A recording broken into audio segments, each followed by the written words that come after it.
Right, this is the Simjet Euro X engine. It's out of the bike. We're just going to remove the cylinder head and then the barrel. We're going to check the bottom end, see if that needs any work.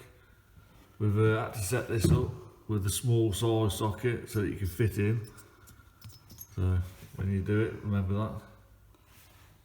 Now we're going to undo the bolts.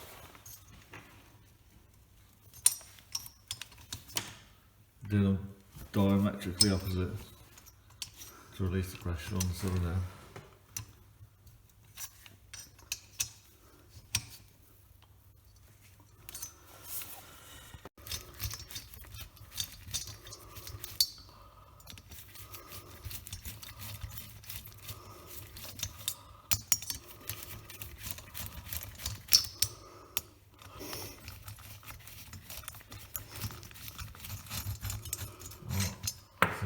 Removed. There's your combustion chamber, the fins for cooling.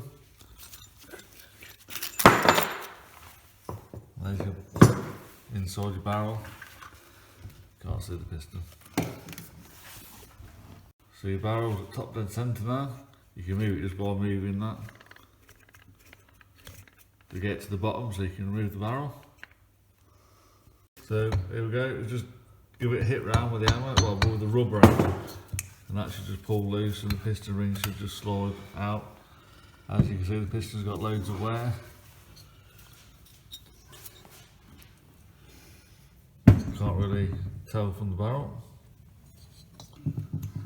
So, oh yeah, don't look too bad, but obviously you'll get all these gaskets with a new kit when you replace the piston.